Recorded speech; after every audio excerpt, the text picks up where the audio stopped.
and gentlemen, we're here at the Oxford Wildcat Stadium for tonight's contest with the North Farmington Raiders. Both teams come in 2-2. Tonight, we're joined by Teddy Rychrist, yes. So we expect a real competitive ball game tonight, Teddy. We do. Both teams coming in 2-2. Oxford, of course, in the OAA red. North Farmington, the OAA white. And Oxford's 2-0 at Wildcat Stadium this year. We'll see if we can keep that trend of home success going. Absolutely. We got a little quarterback change tonight. Senior Brendan Moore is going to get the start, but I think they're going to put the wide out. They're going to put Carpenter out on the wide. So it should be an exciting ball game. So stay tuned. Get your popcorn ready, ladies and gentlemen. We'll be ready to go here in just a minute.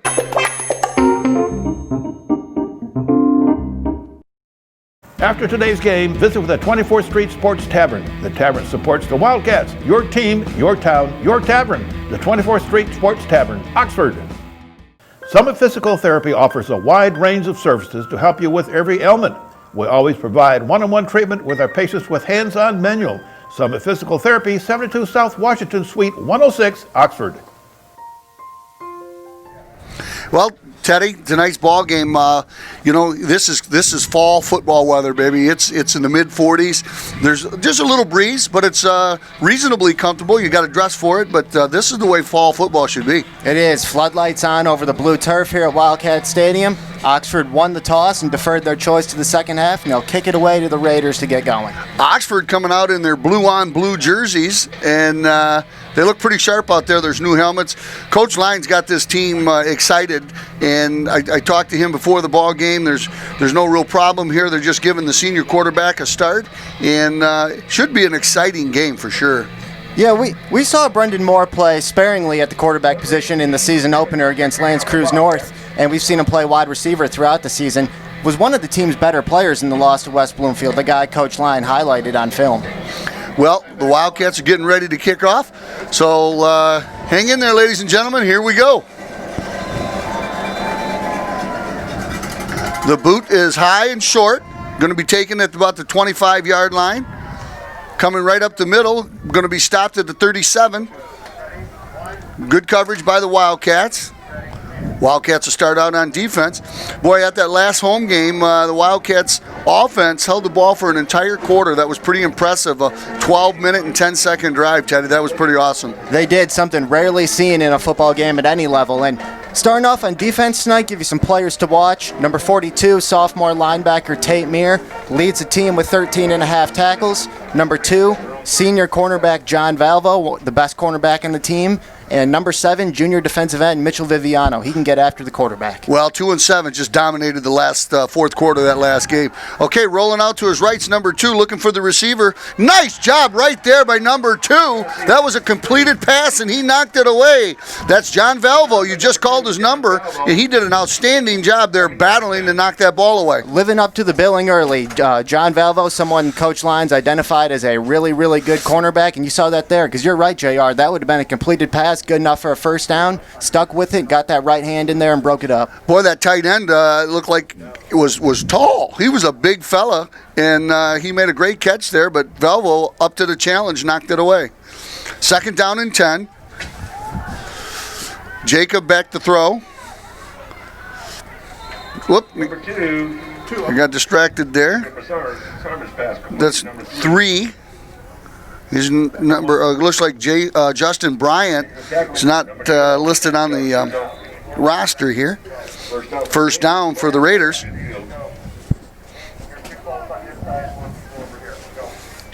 They have the ball right at the 50-yard line on their opening possession of tonight's contest.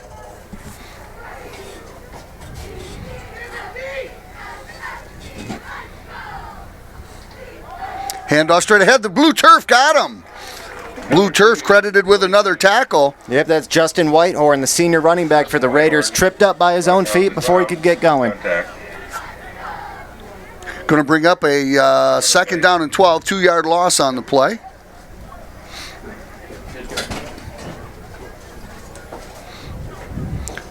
Raiders are in the white conference, while the Wildcats are in the red. Red was recognized this last week as one of the tougher conferences in the league, in the state. Number 3 with the ball out on the wideout, and a big hit by number 5 for the Wildcats. That's Jonathan Wandry. He made a move, did number 3, that's Bryant, and Wandry just didn't buy it. He put his helmet right in his chest. Nice job by number 5, Jonathan Wandry. Go down to 9. Yeah, Wandry has 11 and a half tackles this season, tied for the third most on the team, and he's a hybrid safety / linebacker, and he can really get after it. Covers a lot of ground, sets up a 3rd down and 9 right here. This is the big down for the Wildcat defense. Be able to get off the field in 3rd and long. Absolutely. They've been able to get good pressure the last couple of weeks. Now, we'll leave West Bloomfield game out of that, but or the Southfield game out of that. Snap is good. Back to throw the ball is quarterback number 2. Big, tall, wide receiver, open. Number 4, he breaks that tackle, and he's taken in the end zone.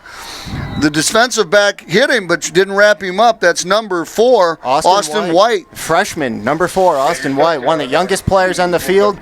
Caught the pass while he was getting hit, held onto it. Nicely done. Jacob, I guess it's pronounced Bosmra, threw a bullet of a pass that was right on target, hit him, and again, we didn't wrap up on the tackle. I'm sure they'll talk about that on film. They did. You got to bring him down at first contact, and that was a nice toss by Bursama. He threw it in between 3 Wildcat defenders, nicely placed, and White took the hit, held on, 6-0. We'll see if they can tack on the extra point. Left-footed kicker. Wildcats did a good job pushing it to 3rd down, but let them get away. Kick is up. And there's no indication. It looks like there might be a penalty on the play. Dead ball. Offside. Offsides on the Wildcats, so they're going to get a chance to kick it over. From our angle, we couldn't tell whether it was really good or not. 9:51 to go. North Farmington Raiders strike on about a 46-yard, 48-yard touchdown pass. Shocking the Wildcats early.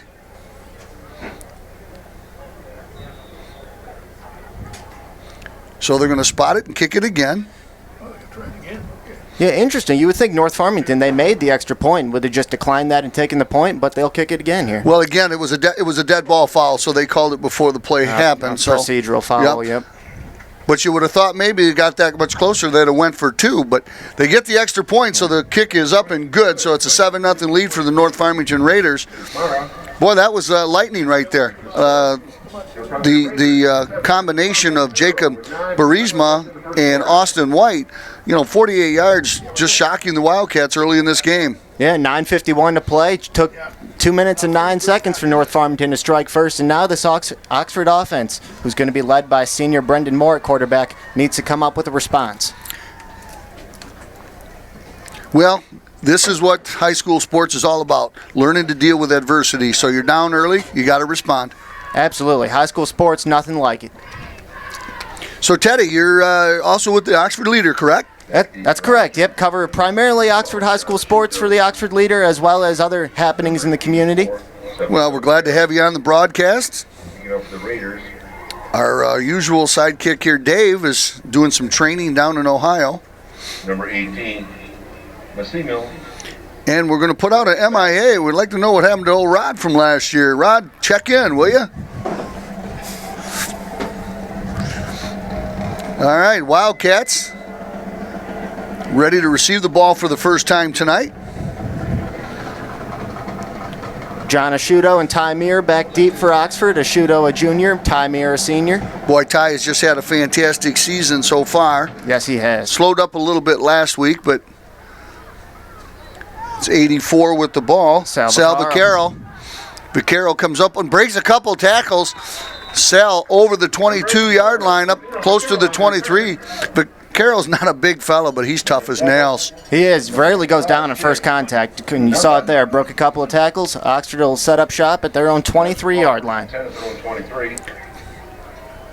Number 14, Brendan Moore. Now, Brendan's done a lot of quarterbacking in the Oxford program, from the JV level, freshman level on up. So he's not new to the quarterback position, just new to varsity. Start him under center. Deep in the backfield's Meir. Meir with the handoff. Nice job. Good vision going through the hole. I believe that was number 12. Or excuse me, that was 42, Tate Meir.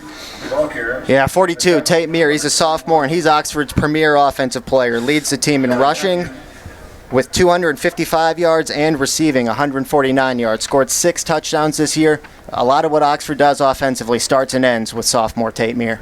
He had 6 touchdowns in the first 2 games. He got shut out last week, so he's going to be a little hungry tonight, I got to believe. Ball spotted at the 32-yard line. He's going to bring up a 2nd down and 1. Moore under center. The Meir brothers in the backfield. Nope, that's number 42 with the carry. Yep, Tate Meir again. We have the dyslexic backfield, 24 and 42, the Meir brothers. Yeah. Flag on the play. False start. False start by the Wildcats. Boy, we talk about that every week, that those penalties can be drive killers on offense. You got to overcome it. Now brings up a 2nd down and 7. Yeah, that's one thing Oxford needs to clean up. They've been penalized 27 times in their first 4 games, almost 7 penalties a game. That's too many, and you take a 2nd and 2 and make it a 2nd and 7. You shoot yourself in the foot when you do that. Meir backfield. Ty comes over to the left side. Fake handoff, rolling is Moore. Moore's got a wide open receiver. It's number 85, Brown. Brown breaks a tackle, puts his head down. Brown's moving hard. Trent Brown with the catch. Boy, the ball was a little high, but Trent went up and got it. And boy, he broke a couple tackles and gets us a 1st down out to the 45-yard line. Nice play. Trent Brown, senior, gain of 17 on the play. It's the 6th catch of the season. The son of Dave, longtime co-defensive coordinator, and Debbie Brown. Absolutely. Dave's over at Troy Athens now helping out. Yes. Coaching over there. But that was a great play by Trent Brown and a nice job for his first pass completion of the day. I like that call. Roll Brendan Moore out, get him a little pitch and catch with the tight end. Completion, build some confidence. Nicely done, Zach Line. Meir's got some room over the left side. Meir cuts it up. Again, gets a 1st down, 11-yard run on the play. Number 42, Tate Meir, with another fantastic run. Hey, there was good blocking right there. The whole offensive line did a great job holding their men up. Yeah, the Oxford offensive line, the penalties are a little bit of a problem, but they've played well this season. And, man, Tate Meir's built like you want your running back to be. Thick, low to the ground, and he runs hard. He's tough to tackle. Well, and a sophomore, too, so he's only going to get bigger and stronger. So Oxford features a lot of young players. So the future looks bright for the Wildcats. Brendan Moore, under center. Meir with the carry over to the right side. Good job by the North Farmington defensive line, hanging in there. A whole myriad of those white jerseys was on Meir at that time. Nice job by the Wildcats to overcome the early penalty. Going to bring up a 2nd down and 10. No gain on that play. Clock's running with 6 minutes and 57 seconds going here in the opening quarter. The Wildcats find themselves down 7-0 to the North Farmington Raiders. Both teams entered the contest with a 2-2 record. A little bit bigger crowd than we've had so far this year. We got the band in there, so it's going to be a little more noisy out there. That's awesome. That's what you like to see. It feels like a high school football Yep, game. Meir off to the right, looking to pass. Nice job by Moore. Couldn't see the receiver on that play. 14. That's number 4. Jack Keene. Jack Keene, nice throw. Keene made a nice reception, but he was covered immediately by the North Farmington squad. Going to bring up a 3rd down and 7.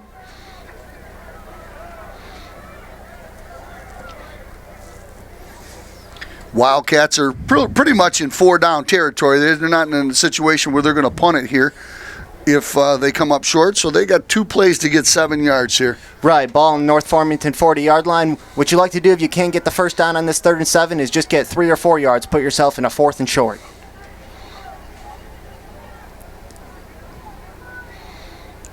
Oh, we got a reverse. Jack Keene. That's Keene again. Keene making somebody try to nice job there by number 2. That's your quarterback, Jacob Baruzma. Loss on the play. Ball out to the 45-yard line of the Raiders. Now that might be a little bit different situation now. Might want to try to pin him back. We'll see what Coach does. Yeah, nice open field tackle by Baruzma right there. 6'4", 190, a senior. He's a big young man, and Jack Keane tried to put a move on him but had nowhere to go, and it looks like the punting unit's coming out for the Wildcats. Well, the North Farmington team had that play read pretty well. They were stretching it out, so he had his he had nowhere to go with it, but it's a long developing play, yes. absolutely. You try to catch him over pursuing a little bit. Wildcats in punt formation. Snap is way too high. Good job by the punter getting to the ball. He's running with it now. Big number 55. There's a flag on the play.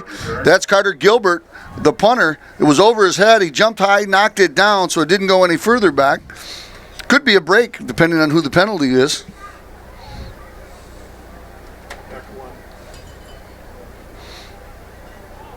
The way it looks,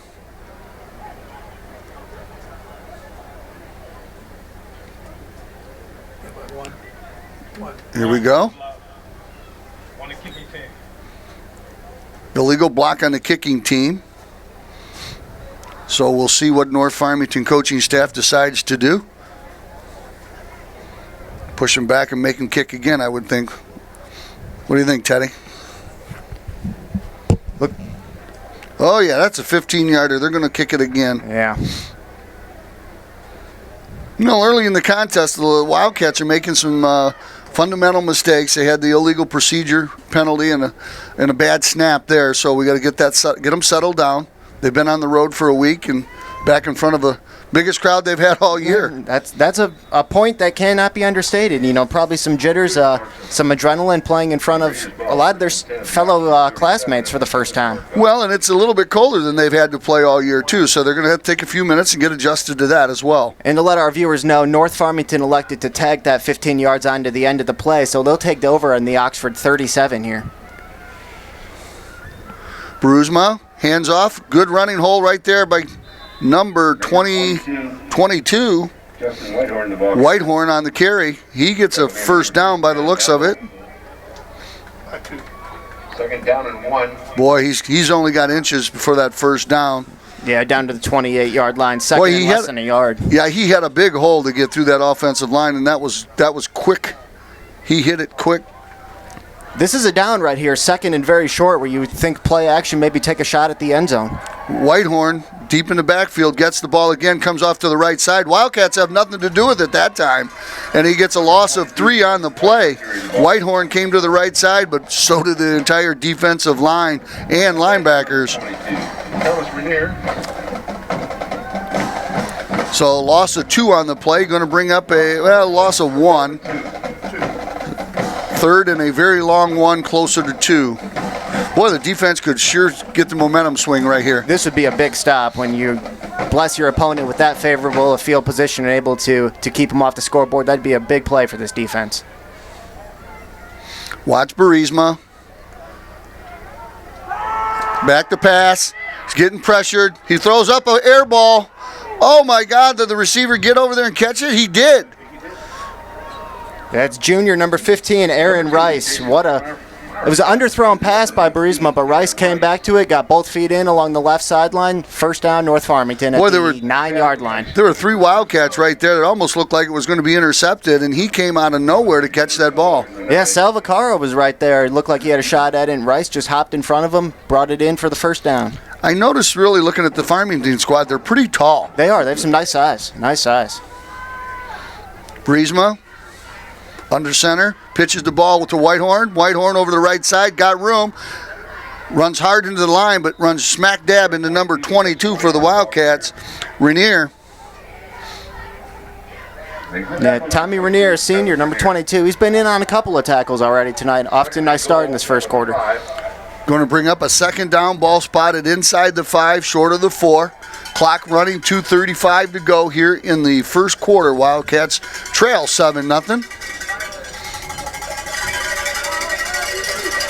See if the defense can put up a stand here, but the North Farmington squad sure looks like a pretty potent offense.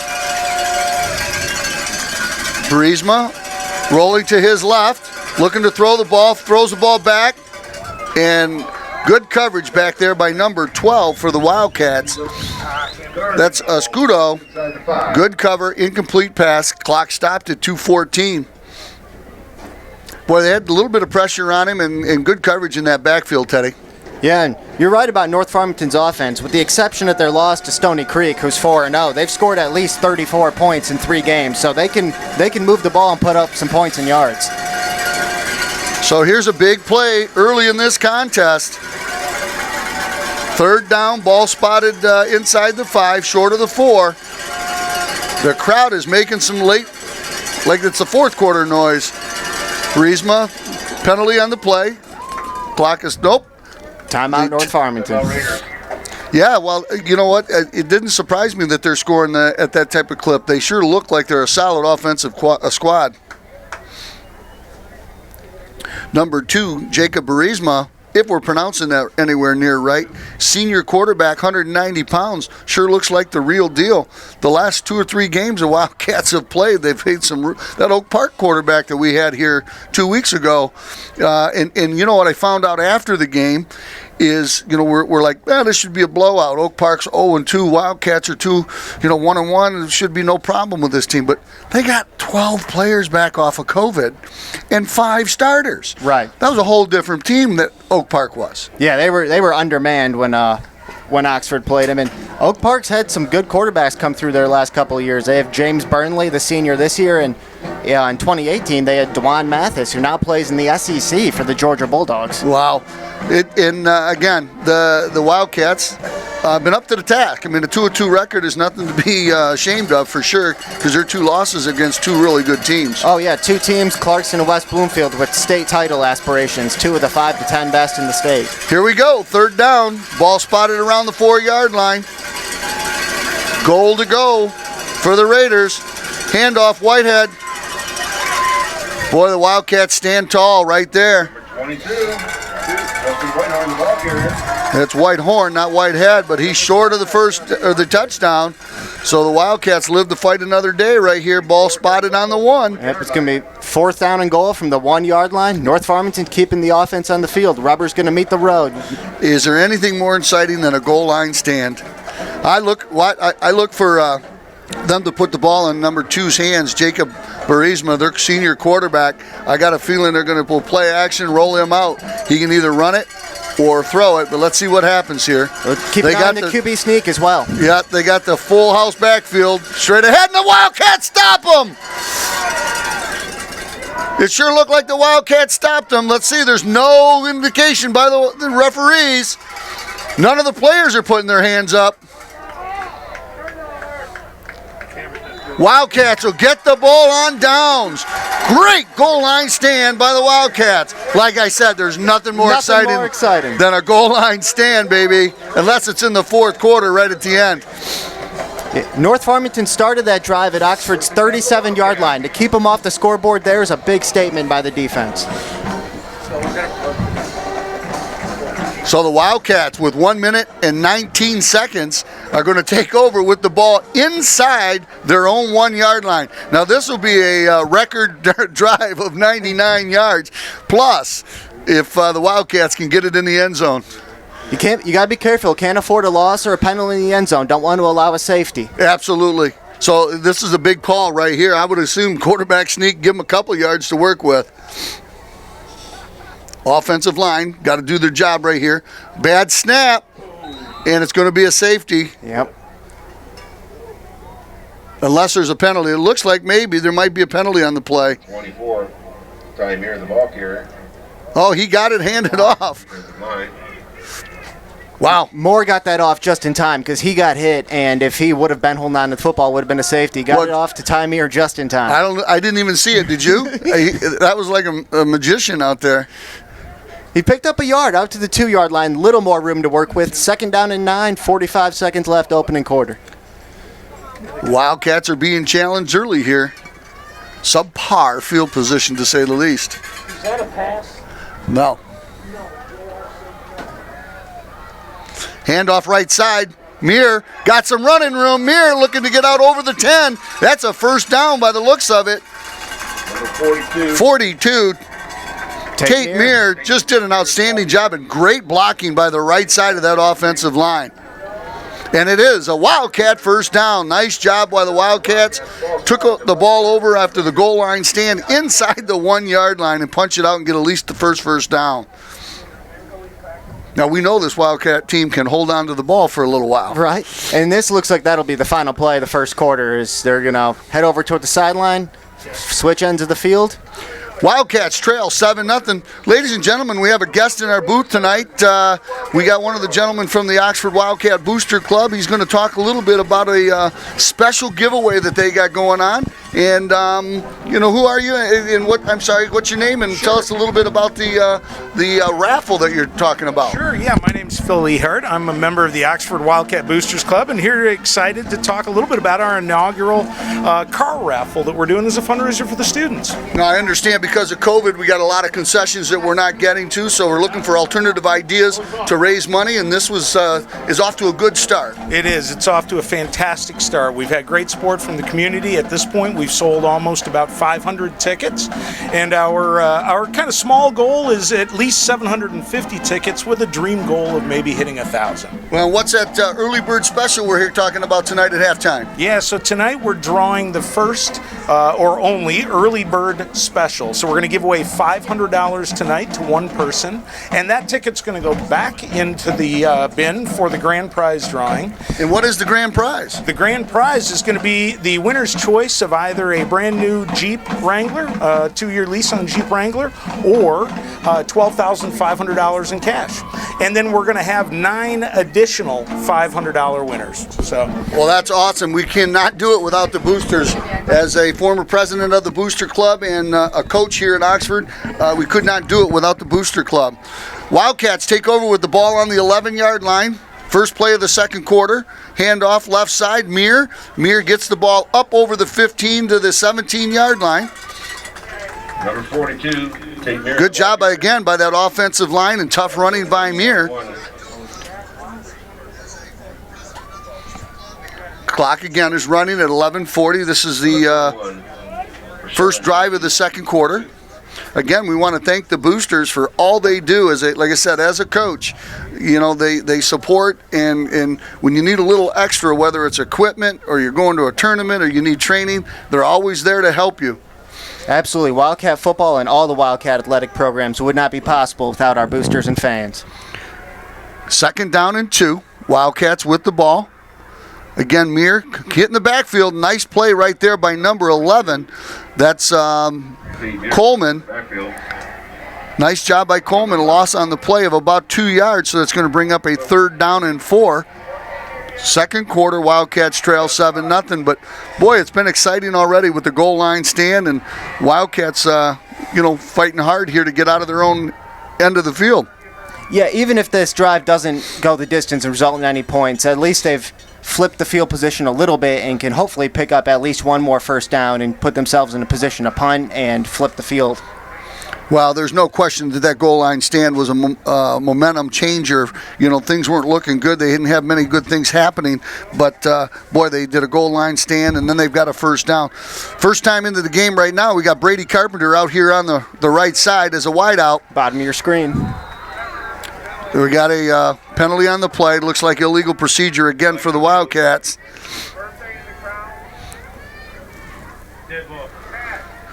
Delay again. On the offense. 5-yard penalty. 5-yard penalty, delay a game. Interesting. Got to get those plays in there just a bit quicker. So now it's going to bring up a 3rd down and 10. And that could be a symptom of having a quarterback, Brendan Moore, start in his first game. Needs to remember to keep an eye on that back judge. He'll give you an indication at 10 seconds and then count down starting from 5. Well, it did look like the 2 wideouts came in just a touch late, too. So, Wildcats, 3rd down. Ball spotted just over the 10-yard line. Brady Carpenter remains in the game, bottom of your screen. Brendan Moore back to throw. Little screen pass is set up pretty well, but North Farmington blows it up. Mir with the catch, about a 2-yard gain on the play, going to bring up a 4th down. Now, Wildcats went to kick earlier and had a little problem with the snap. Whoops. As a Michigan fan, I shouldn't say things like that. But there was I feel your pain. Yeah, there was a high snap there, so let's get this snap down and get a kickoff. And like you said, with the goal line stand. They did do a good job here, regardless of not getting the score. Yeah, they brought it out 12 yards, brought it out from their own 1 to their own 13. Snap is perfect this time. And a nice high boot. Not long, but high. Fair catch called for. Well, they got the ball about the 38-yard line, so back where we started. Yep, last drive at the 37, this time at the 38. Once again, we thank the boosters for their help, and we'll watch for the drawing for $500 at halftime. We're not sure if the band's playing at halftime or not. We have to assume they are. Once again, we thank our sponsors, 24th Street Tavern, for helping bring this broadcast to you.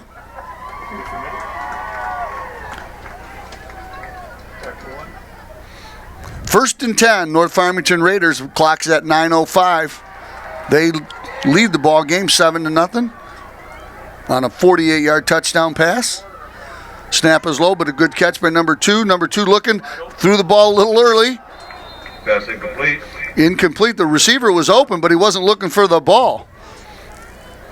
Good pressure by the Wildcats, forcing the pass early. Burisma, man, he's got an arm. Clock stop with 9 minutes. Second down and 10. I believe next week's homecoming too, is it not, Mr. Service? I think it is. In the shotgun, Burisma hands the ball straight ahead to Whitehorn. Whitehorn stacked up by number 5 just after he gets through the line of scrimmage. Jack Wandry. Again, that's Wandry. Wandry's name's been in the action all day, and for the last few years he had a brother that played here just as well. Yep, Jack's a senior, winding down his Wildcat career. Third down and close to 10, a long 9. We talked about it in the first quarter, JR. Oxford's defense needs to get off the field in these type of situations. They didn't do it earlier, but they can avenge for it now. They got burned on this exact same situation earlier. Let's see what happens. Looking to throw the ball, little wide receiver screen. He's got blocking up front, and he stopped short of the first down. Number 2. Nice job. Try to see which Wildcat that was that closed in fast and kept him short. Looks like number 12. Making the tackle, number 12. John Ashuta. Ashuta. Well, here we go again. It's not a goal line stand, but it's still a 4th and 1. 4th and 1 at the Oxford 29. See if they can do it again. Well, the Raiders have a little bit more room to work with here, so it won't be so stacked up. So we'll see what happens. I don't think they're going to go to that full house backfield. Maybe I'm wrong, but they don't. They go with the I formation. I formation, Whitehorn the deep man. Up to the up back, and it looks like he stopped. Wildcats do it again. How about that defensive line? 2 times they stopped the Raiders on a 4th and 1. Boy, that was a big play again. Now look at the Wildcats in that exchange gained about 20 yards. Yes, and this Wildcat defense, co-coordinators, Matt Call, Ryan Clark, they've played well this season, and they're continuing it tonight. 2 big stops now. Well, and again, you look back at you lose last week 45-0, but you're talking about a team that's got 7, 8 D1 players and prospects on that team. So there's no shame in that at all. The Wildcats learned a lot about what they've got, and they're playing tough tonight. Coach Line said after the West Bloomfield loss he wanted an angry team, and we've certainly seen that defensively tonight. Now let's hope the offense can move the football and pick up on their end of the bargain a little bit. Well, if they avoid those penalties, that's the drive killer so far. Low snap, good job by going down and get it, passes out, and passes caught by Brady Carpenter. Brady Carpenter, number 10, shows the athletic ability of that Carpenter kid. He was a quarterback 2 weeks ago, quarterback last week, and now he's making wide receiver catches. Nice catch, nice throw by Brendan Moore. Yeah, Brendan Moore's look good. Nice catch, Brady Carpenter, his first catch of the season. And you're right, JR. Carpenter's an athletic young man. He also plays baseball as pitcher and outfielder. I wonder if he can bowl. I could use a couple more bowlers. Ball spotted at the 43-yard line, 1st and 10. Carpenter stays in the game, left side, top of your screen. Moore in the shotgun. Snap is good. Moore looking to fire deep. He's got an open receiver. It's Muir. Muir with the catch. He had people all over him, but he made the catch. Nice job by number 42, Tate Muir. Boy, again, athletic ability. He's making catches, and he runs the ball. But there was a guy right on him, and he made a great job concentrating and making that catch. We talked about it at the top of the show. He's the premier player on this offense, and you're seeing it right there. Affects the game in the rushing game and the receiving game. Very nearly broke that tackle and would have waltzed into the end zone. Well, and let's talk about that throw by Brendan Moore. That ball he caught him in stride, yes, in traffic. So he did a great job throwing that ball. And what an arm. That ball was in the air for about 35 yards. Yeah, Brendan Moore's looked very good through a quarter and a half here. He's not throwing the ball in any dangerous windows, putting it out in front where only his receiver can make a play. Doing very well so far. When do you see those kind of pass plays in Oxford football? Moore pitches the ball out to Tate Muir. Tate does a nice job making the initial tackle, miss him, but two more guys come up and get him. They had that play read. Yeah, that was Justin Bryant, senior defensive back for the Raiders. He great jump and was on that play, hit Muir well behind the line of scrimmage, and it's going to be a 2nd and 12 now. Well, they've went to that play a couple times, and I think North Farmington knows that that's a play we like well, so we probably have to get away from it for a while. Looks like even longer in 2nd and 12. They're calling it 2nd and 15 on the screen here. Absolutely. A loss of about 5 on the play. Moore in the shotgun. Nope, he's up under center.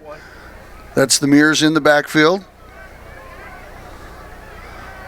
Rolling to his right, he's got room to run if he chooses, but he's throwing the ball, overthrows the receiver. He was open.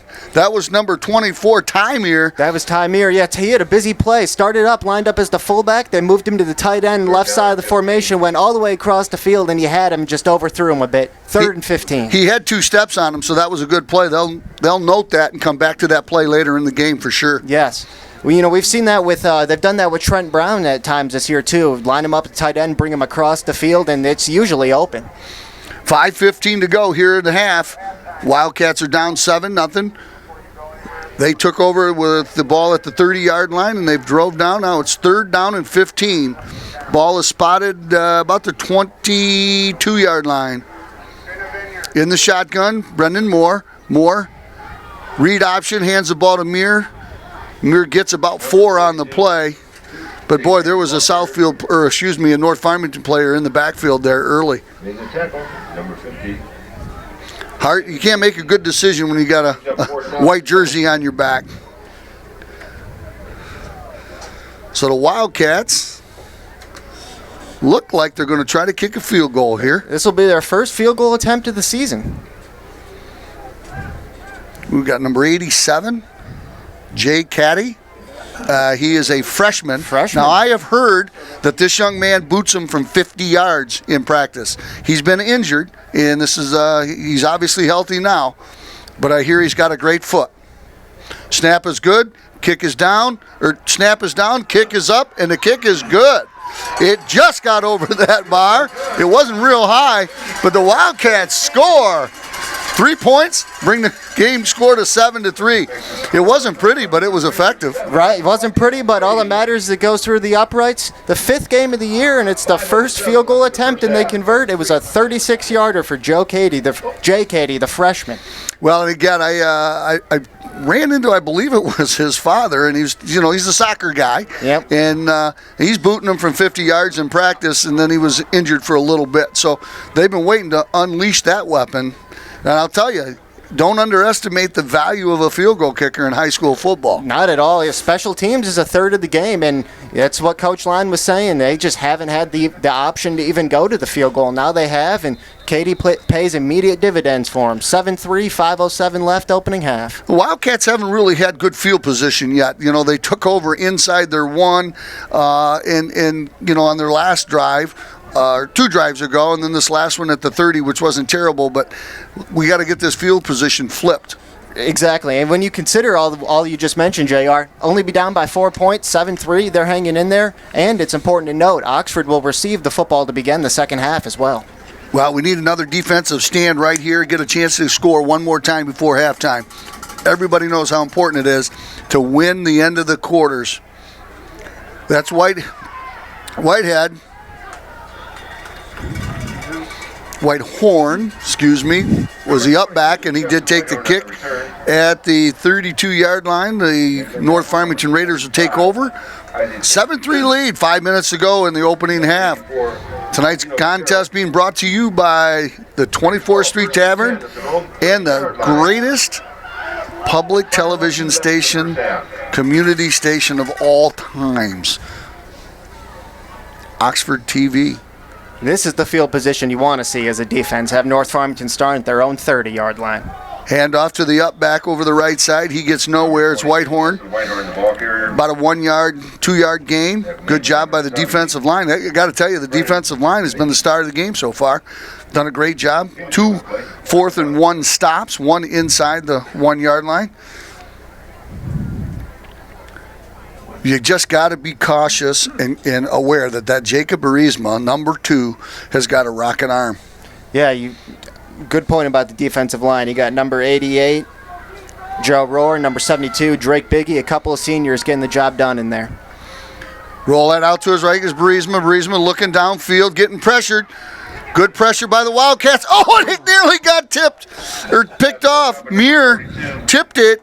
And it looked like Vaquero, no, it was number 12. Ashuta was there waiting to receive it, but great pressure by number 22, Rainier, pressuring the quarterback. Now I see a pink flag on the field. So it was holding by North Farmington.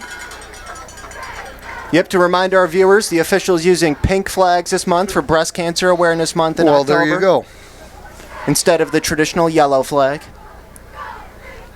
So that's a 10-yard penalty from the point of the foul. So that pushes the Raiders back all the way inside the 20 down to the 17-yard line and brings up a second. And they posted it on the scoreboard at second and 24. Second down and 24. Second in a country mile. Well, and again, that young man can throw to country mile, so be aware. Yes, he can. And he's back to throw now. Wildcats getting good pressure. Made him throw it high. Number 84 was right on it. That was Sal Vaquero. He was going for the interception, and the receiver was going for the ball. But there was good pressure by the defensive line right there to force that pass a little bit earlier. Yeah, Barisma was looking for number 3, junior Jasper Beeler, and he threw a little behind him. Beeler went up with his right hand to try to make a one-handed catch, but had little chance at it. 3rd down and 24. Well, this is what you wanted. You wanted those pass plays and to go incomplete because it stops the clock and it gives the Wildcats more time. If they can stop them here and make them punt, they're going to have plenty of time with 3 timeouts. Barisma getting pressured. Number 7 is after him. We know what he can do. Number 4 with the catch makes a move.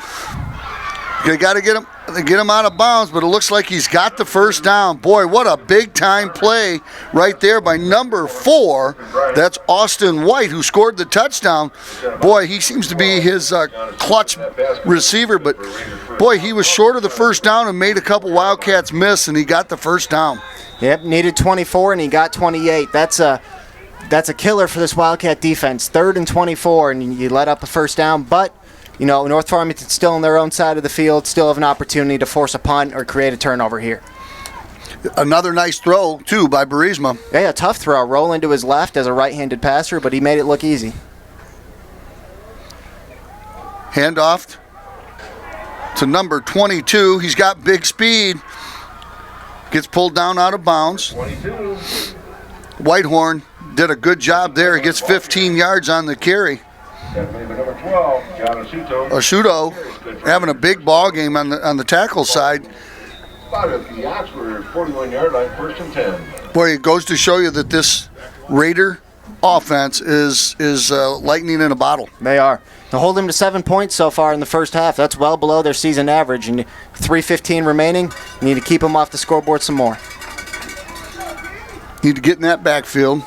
Barisma in the shotgun. Looking to throw the ball. Big number 55 pushing hard. The ball's underthrown. It's going to be intercepted. Oh, no. It went right through number 84's hands. It's Sal Vaquero. Number 2. And number 15 makes the catch. That's Aaron Rice. Yeah, Rice, a junior. That's his second very nice catch on a deep ball tonight. And I think Vaquero was thinking he had that ball intercepted, and it just got over his outstretched hands.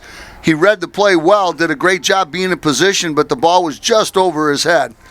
And that's the advantage of having a target like Rice, who's 6'4". You can throw that football up there and let him go and get it, and that's exactly what Burisma did. If their football team's this tall, what the heck is their basketball team going to look like? 1st and 10, ball inside the 20. Whitehorn straight ahead running, down to the 15. Justin Whitehorn carries the ball. Whitehorn seems to be their featured back for sure, but boy, when they want a big play, they go to Austin White on the outside. Ball spotted at the 15-yard line, 2nd down and 7. Clock's running, 2 minutes, 10 seconds to go before the half. Wildcats trail 7-3. Been an outstanding ball game. A lot of excitement. No scoring, but a lot of excitement. Yeah, you would think if you're North Farmington and head coach John Herstein right here, you'd be not in any hurry. You'd want to kill as much of this clock as you can.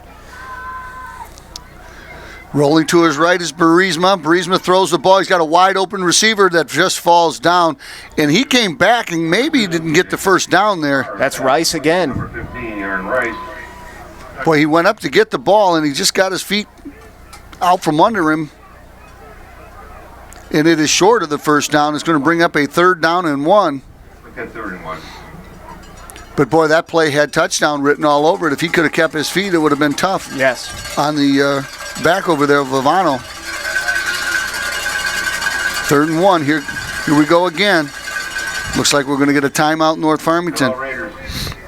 Their 2nd time out of the half. Well, Teddy, I tell you, this has been a very exciting ball game, a very quick ball game so far.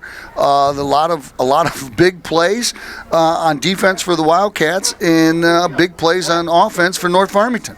Yeah, North Farmington has controlled the time of possession here. Their offense has been on the field far more than Oxford's has, and Oxford's defense has held in there. They have another big test here, 3rd down and 1 on the 8-yard line. If you can hold them off the scoreboard or even to 3 points, keep this a 1-score game, it'd be big. It would be outstanding, and it would be a victory for the defense for sure. And, so far on these home games that I've been able to see, the Wildcat coaching staff has made some outstanding adjustments at halftime. So, it's going to make for an exciting second half. And I'll tell you, when we played Oak Park, there was nothing like the excitement in that game.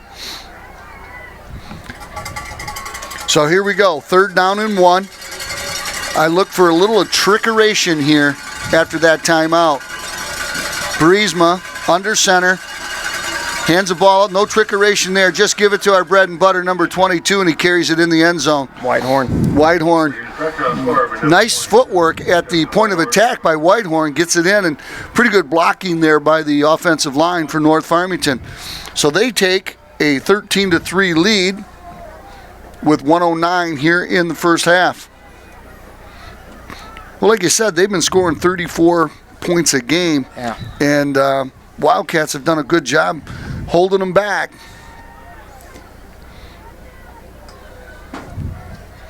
We've got to eliminate the mistakes that we've made on offense and get back in this game. Yep, number 18, junior Massimo Gambatti, lefty, to try the extra point. Snap is a little behind the receiver to put it down to the spotter, but he did a good job getting it down and he got it through the upright. So that puts the score at 14-3. Wildcats, if they can get a good return, 1:09 left in the half. They have 3 timeouts, and the nice thing is the clock will stop on a first down. So they got plenty of time to do something with the ball. Right, great point about the return. I think how aggressive Oxford will be dictated by what happens on this return. It'll be Asciutto and Salvacaro, number 12 and 84 respectively, back deep. Well, Vaccaro had a nice return earlier in the contest, so if I'm sure they'll try to kick it away from him and put it at Asciutto. Today's game, President Tim Donnelly, Vice President Chad Griffin, Trustee Taylor. I'd like if North Farmington did that. Asciutto's had a couple nice returns this season as well, and not just on kicks, but on punts as well. So if they try to keep it away from Vaccaro and go Asciutto, they might be in for a little surprise. Well, they got a couple of good players as upbacks, too. You got number 15, Daywood. He did a nice return earlier this year as well. And Jake Dawood has Oxford's only interception this year on defense, too. He's a nice defensive back. And there's no such thing as a slow defensive back. So put that ball in his hands and he'll run well with it. Well said.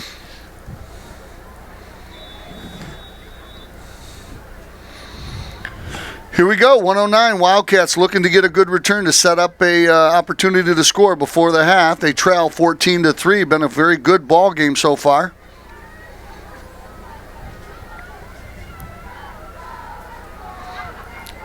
Number 18 to kick off. I'm not even going to begin to try to pronounce his name. And he just boots it through the end zone. That was a big-time kick by number 18. Massimo Gambatti. Yeah. First and 10 at their own 20. The junior, the lefty, yeah, hit the end zone on the fly, touchback.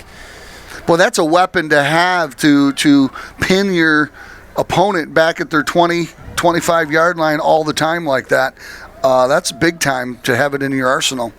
Absolutely. We talked about the importance of the kicking game with Jay Caddy earlier for Oxford, and it works on kickoffs as well, not just field goals. So the Wildcats are going to look for a big play here. I don't think they're going to, be too dangerous here or gamble too much. So if they can break one, then I think they'll open the playbook up a little bit. But they'll be pretty conservative here going into the half. Right. If you could get a chunk play here on first down, maybe 8, 10, 12 yards, and take a timeout and go from there. They're in the shotgun. Back to throw the ball. Brendan Moore. Brendan looking. Got some room to run. Fakes the throw. Now throws it off the hands. Pass incomplete. Looking for Trent Brown there, number 85, the senior tight end, who had a big catch earlier. That ball was fired in there, and Trent did all he could to get it, but a little bit high. Moore threw that about as close to the line of scrimmage as possible. He was very nearly across the line there. Well, and he had a little bit of room, but the North Farmington closed that off, and he looked for Brown, and Brown was open for just a bit, but a little bit high. It was well defended. Nice job by that Raider defense. Clock is stopped with 1:02 before the half. Once again, the score's 14-3. Wildcats trail.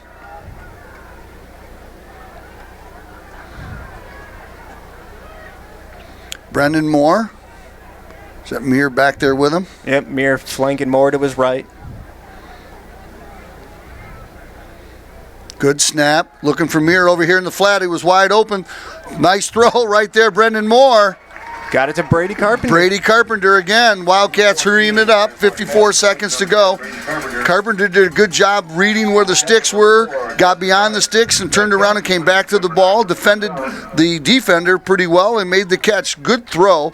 Boy, but he had 42 Muir over here in the flat. He did. Wide open. Clock stopped momentarily. It's running again now, 40 seconds.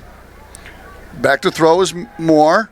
Moore looking, throws it over the middle, overthrows number 85. Incomplete, stops the clock with 31 seconds to go. That one got away from Moore. Again, He was going for Trent Brown. Yeah, Burisma, number 2, the quarterback / defensive back, almost intercepted that. Wildcats, you kind of like this aggression by Coach Line. He's back here at the 20-yard line. He trusts, that's a lot of trust for a guy making his first start at varsity. You're throwing the ball in a contest that's still totally up in the air. Yeah, Coach Line's been aggressive this year. We saw it right off the bat in the Lance Cruz North win. They were up 3 scores at the end of the first half, but he kept firing the ball on offense, so he's shown he will be aggressive. Brendan Moore in the shotgun, looking for Muir, just underthrew him. He was covered pretty well. Number 21 was looking to make a hit right there. So it's a third down play, 29 seconds to go. Oxford does have all 3 timeouts remaining if they can make something happen here.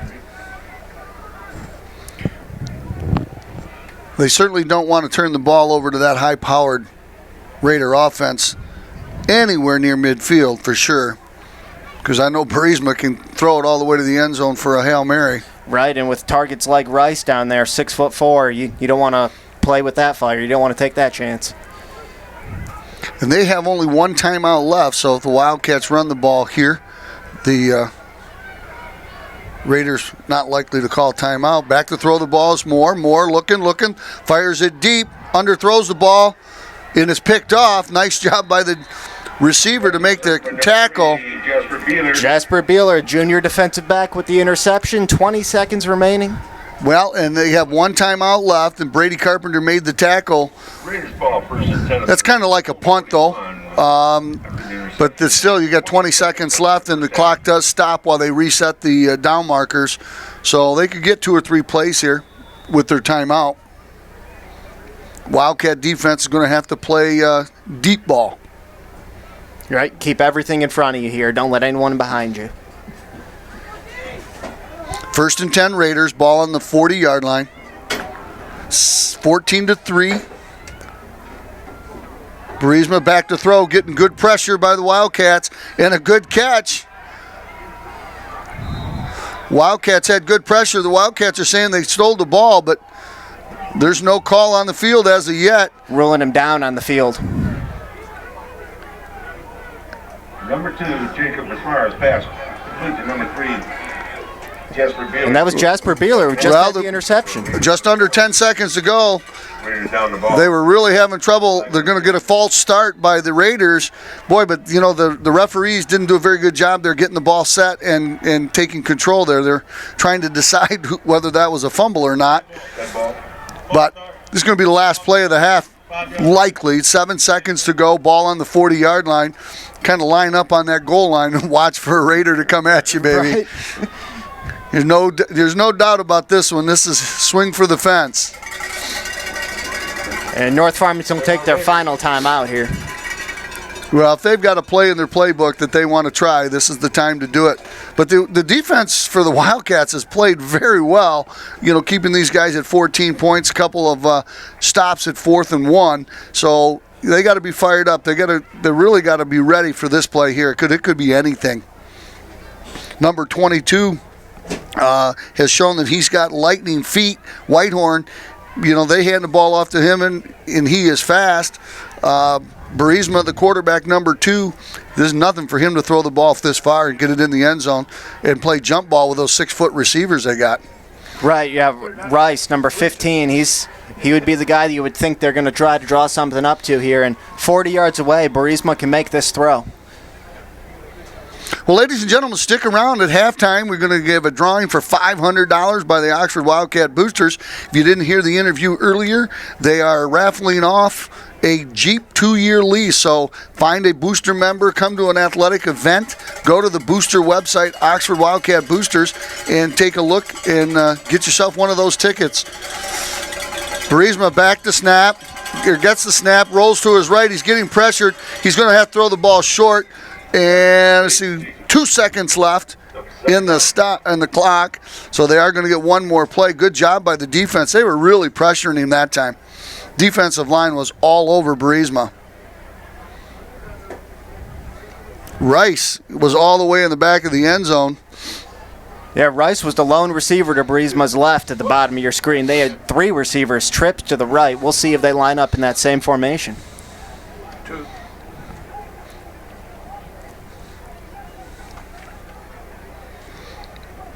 We appreciate the Oxford Wildcat Athletic Department working on getting that live stream out so everybody can watch the ball game at home. We say hi to all you guys having barn parties there, Mr. Meyer, or watching the ball game. And how about that all-state agent in town? Rice alone to the bottom of your screen, 2 receivers to the right. He back deep to throw the ball, getting good pressure. He steps up, fires the ball deep.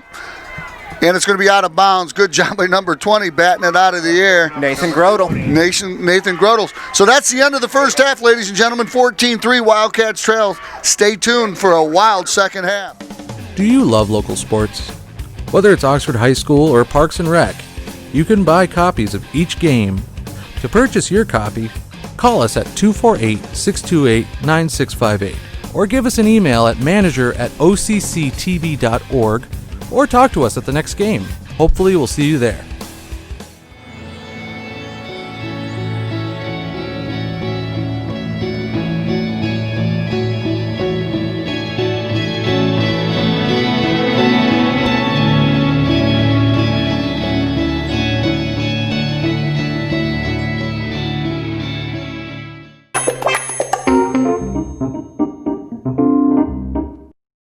After today's game, visit with the 24th Street Sports Tavern. The tavern supports the Wildcats, your team, your town, your tavern. The 24th Street Sports Tavern, Oxford.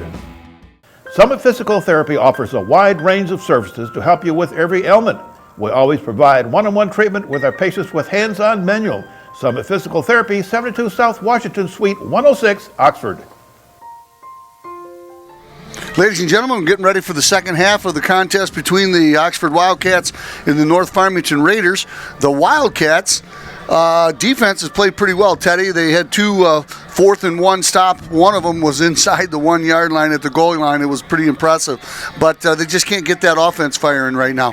Yeah, Oxford defense played very well in the first half. We didn't see a whole lot of the offense. Weren't on the field very much, but they will receive the football to start the second half here, and this will be a big drive for them to get back in the game on the scoreboard and build some confidence. Well, and if you remember the last time we were here at Wildcat Stadium, the Wildcats took the opening kickoff of the second half against Oak Park, and they held it for all 12 minutes. So that kind of drive right here would be very welcome.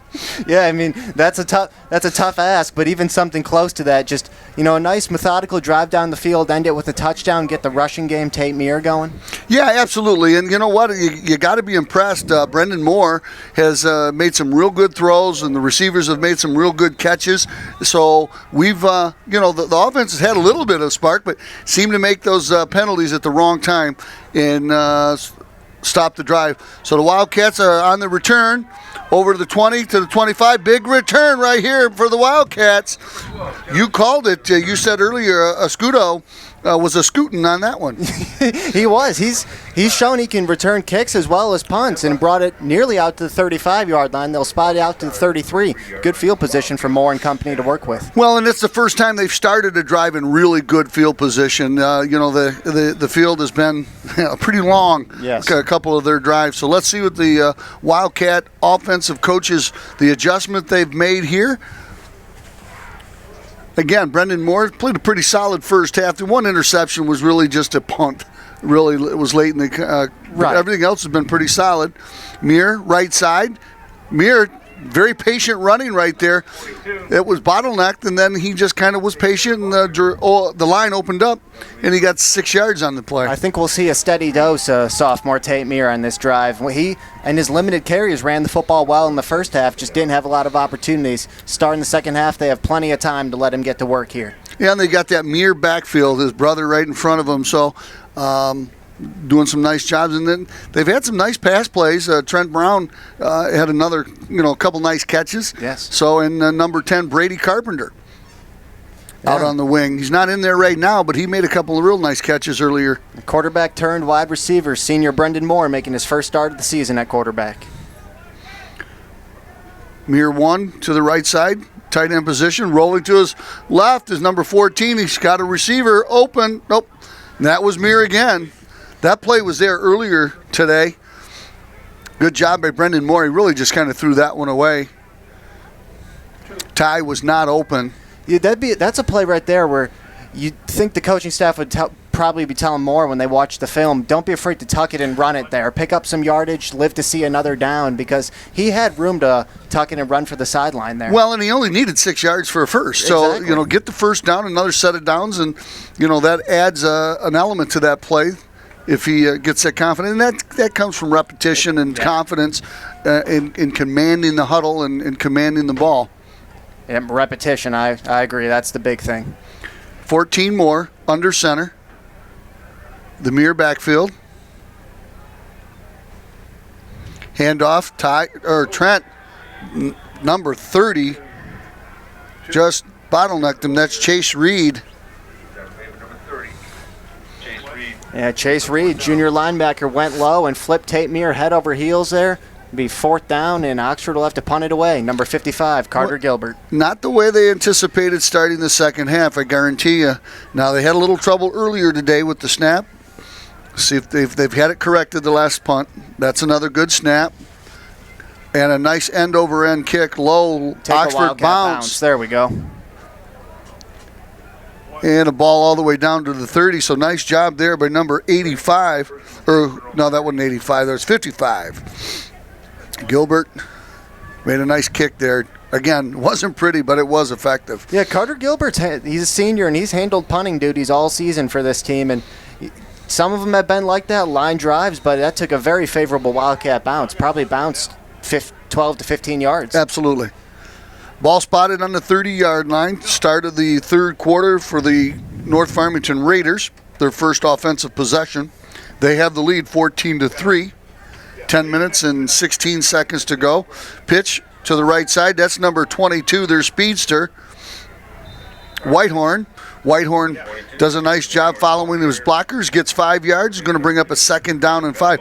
Whitehorn had a pretty good first half. Yeah, he looks like a very good high school back here. He's low to the ground, he runs hard, and he's patient, waits for his blockers. We haven't seen him in the receiving game a whole lot, but because they've featured Rice and White, some other players. But, yeah, Whitehorn had a very solid first half and a nice run here on his first carry of the second half. Back in the shotgun, number 2, Jacob Burisma.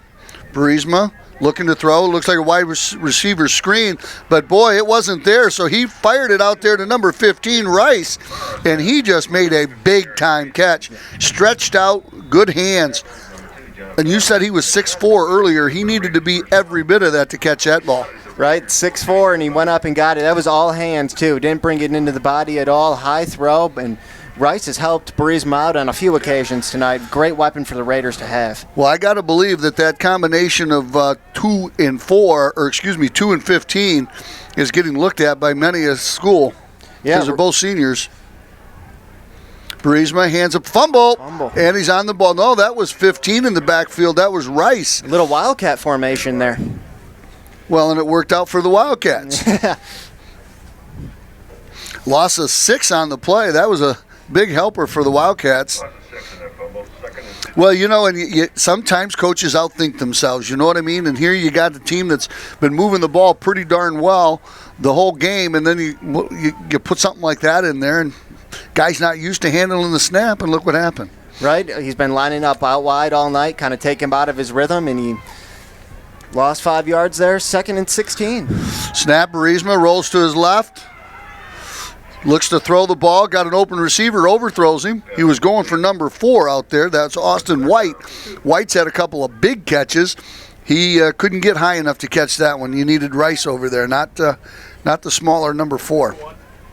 3rd down and 16 at their own 43. This is what the Oxford defense wants. They've let up a couple of brutal 3rd down conversions tonight, including a 3rd and 24 in the first half. Well, that 3rd and 24 for a first down late in it cost them a touchdown, and then the other touchdown was a 48-yard 3rd down and 13 that they struck a touchdown on. So the defensive backs will be tested here because I'm sure they're going to use number 2, Jacob Burisma.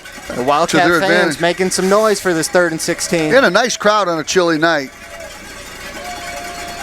They got the I formation. Burisma looks to fake the handoff, fake the end around, and he fires it deep, and it's dropped by the receiver. That's the first mistake I think number 15's made all day. He went up, he had his hands on the ball and just juggled it, and boy, number 2 was right there to shove him out of bounds. That's John Valvo. Good stand by the defense for the Wildcats, forcing what I'm assuming they're going to punt. Looks number 18 is going back. That's that guy. You say his name. Yep. I'm not saying it. Massimo Gambatti, the lefty. He's handling the kicking and punting duties. John Asciutto back deep. He's had a couple long punt returns this year. It'd be a great time to break one right now. Well, it'd be a great time for a block, too. Yes. Wildcats fake the block. Oh, they got it. Oh, John Valvo off the edge. Valvo just missed getting that, and that takes a North Farmington bounce. It was ready to go out of bounds and made a left turn. But, boy, I thought for sure Valvo had that. He got around the corner, and it must have went right through his hands. Right through his hands, yeah. Special teams coach is right there to congratulate him. That was a great play. Pressured the kicker, no question about that. Yeah, great job by Valvo getting the jump and getting in there and not roughing the punter, not drawing a flag or anything like that. He was right there. Next time he'll get it. Nice job, John Valvo. Yeah, he laid out. He almost got it. So the Wildcats ball on the 20-yard line. Not terrible field position, but still 80 yards to go. They are down 14-3. Number 14, Brendan Moore, stays in at quarterback, is under center. Got the mirror backfield, 2-4-4-2. Carpenter in motion, rolling. Boy, he is totally under pressure. It looks like there should be a flag in the play. They had his helmet. Brendan Moore brought down for Boy, that left side of the offensive line let loose, and North Farmington was in there. Brendan Moore had no prayer there. Loss of 6 on the play, going to bring up a 2nd down and 16. Boy, I saw his head turn and it looked like there was a hand in his helmet. Didn't get called. Yeah, Jack Keane had a reception in the first half where he was asking for a face mask flag too. So maybe a couple that the officials haven't thrown it on tonight. 2nd down, 16. Ball spotted on the 14-yard line. Wildcats with their second possession of the second half. Aiden Regan and Carpenter to the left, bottom of your screen. Find themselves down 14-3. Muir right up the middle. There's nothing there. Ball spotted at the 15-yard line. Muir had nowhere to go with that one. Wildcats are going to be forced to kick the ball. Muir, the ball carrier.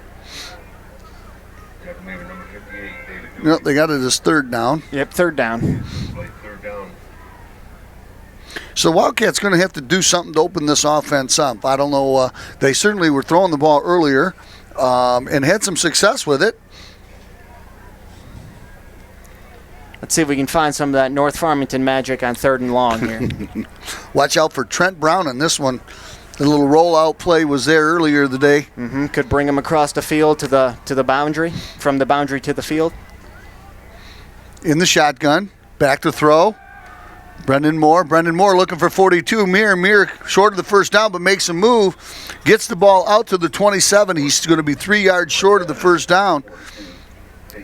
We'll see how aggressive Zach Line wants to get on a 4th and about 3.5 here. Yeah, they marked it all the way back to the 26-yard line, so it's going to be a 4th down and 4. You know, this is one of those plays you come up to the line, you try to pull them off sides and get the first. Use the hard count. Yep. And certainly, I'm sure the North Farmington coaches are telling their players, watch the ball, watch the ball. The offense is going to stay on the field. We'll see if they run a play. Hold it for a second, too. Wait after this play. Nah, they're not going to run a play.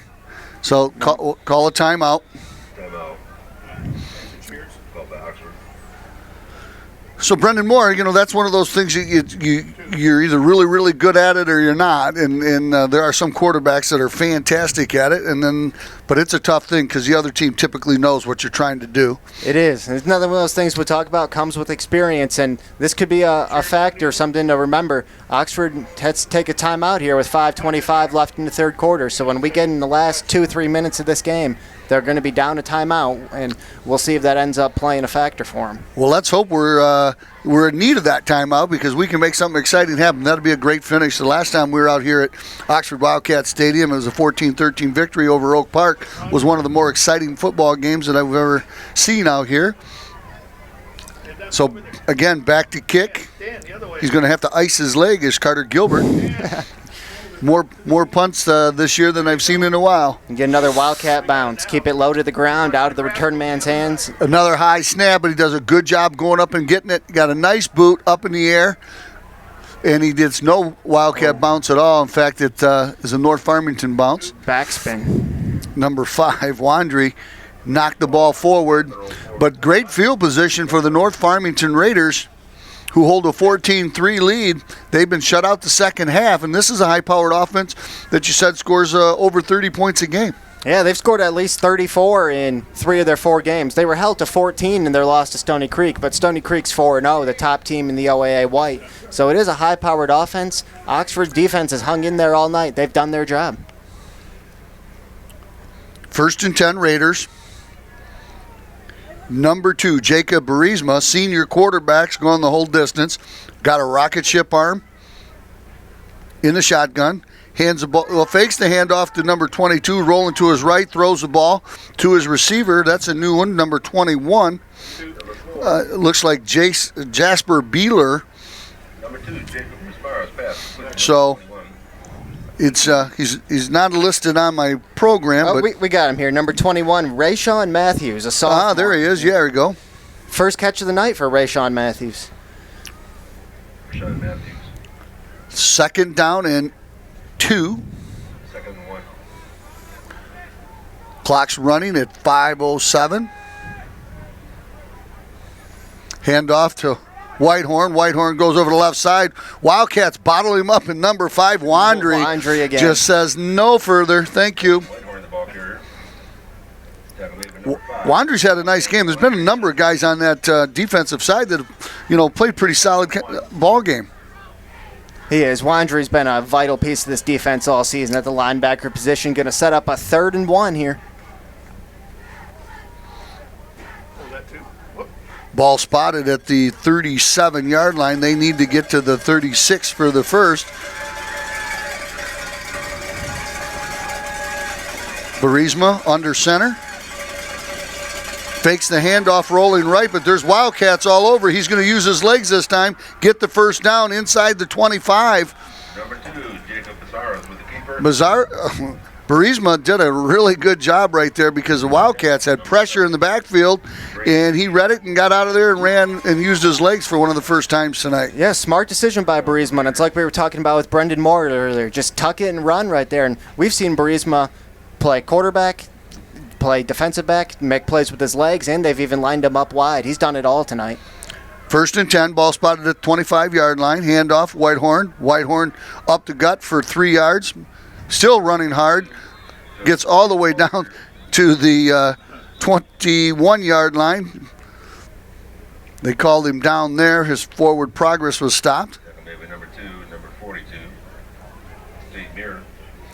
Muir and Valvo in on the tackle. 3:30 to go here in the 3rd quarter. The Wildcats trail 14-3. We'd like to thank everybody that's tuning in out there on Facebook Live. Mitchell Viviano, number 7, the junior defensive end, on the sideline on this play. Right side, 22, Whitehorn. Whitehorn bottlenecked up. Good job again by that defensive line. I would say so far tonight the defensive line has been the star of the show with the 2 stops on 4th and 1.